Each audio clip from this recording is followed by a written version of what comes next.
Hi everyone and welcome to this really quick revision video for Geography GCSE. Today we are going to be looking at the Clark-Fisher model and essentially what the model shows. So let's dive straight in. So you can see in front of you, you've got your two axes. Here we have on the side, we've got the percentage of workers. The first section, so the graph itself is broken into three different sections. This first one on the left-hand side is the pre-industrial stage. Now, when I say the word industrial, I want you to think of factories. Think of the Industrial Revolution, think factories. So this is before there are any factory jobs within a country. Then we move into the industrial stage. So this is factory territory. Think Industrial Revolution, loads of factories.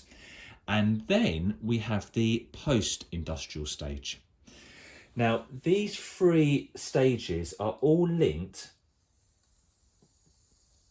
by development. So as a country goes through time and it develops over time, a country will go through those three individual stages.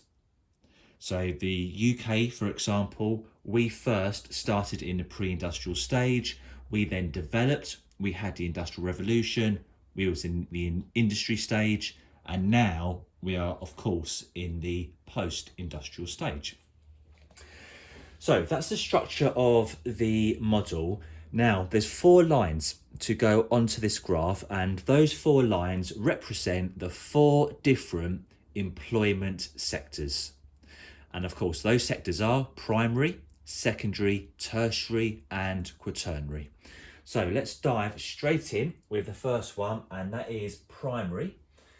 Now, primary jobs essentially are farming, mining, fishing. So it's a job that's working with the raw materials of the earth. Now, if we look in the pre-industrial stage, we can see that there's a high percentage of people working in the primary job sector.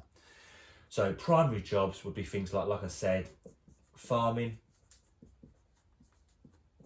fishing, and mining, etc. Now, these jobs, they require a low level of skill, a low level of education, which is why you will find these jobs predominantly in LICs. Now, as the country develops, there may be more investment from TNCs, there may be investment from the country itself. We have a change in the types of jobs within that country because the country becomes more industrialised.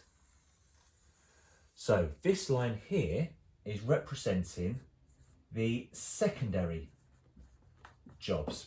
Now, these are jobs which are people working in factories, for example. So once again, when we say industrial stage, always think factory jobs, okay? So obviously this has probably been caused, this increase here of secondary jobs has been caused by TNCs, not CNGs, TNCs, investing in the country, which has made more factories. And that also leads to something else, which I'm sure you'll be studying with your geography teachers. When we have this increase in secondary jobs in a country, we then get rural to urban migration, where people start leaving the fields, leaving the countryside, migrating into the cities for higher paid employment. And then we see a decline in the secondary jobs. So this is known as deindustrialization, where all the secondary jobs, all the factories are closing down. And over time, as the country continues to develop and there's more investment, we see a rise in tertiary jobs.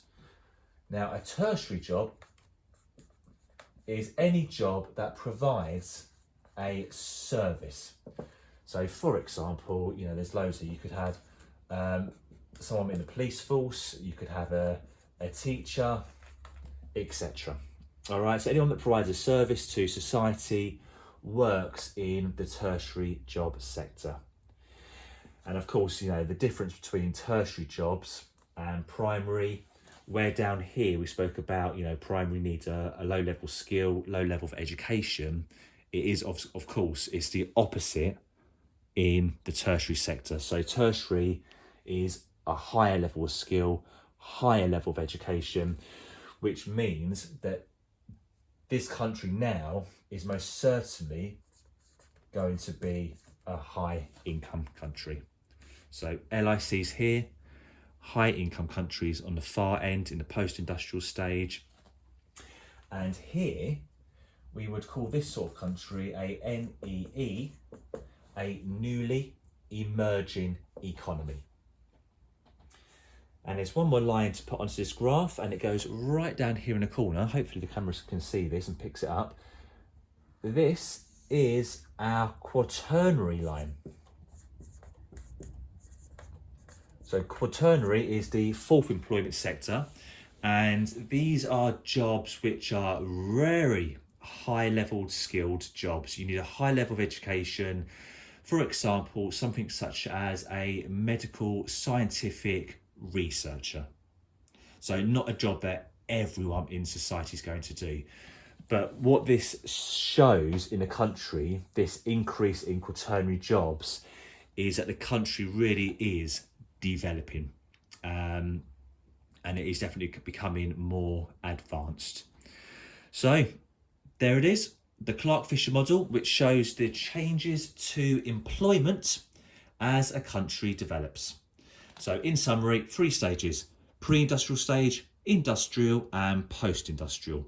In a pre-industrial stage, we have high levels of primary jobs, farming, fishing, so low income country, LIC.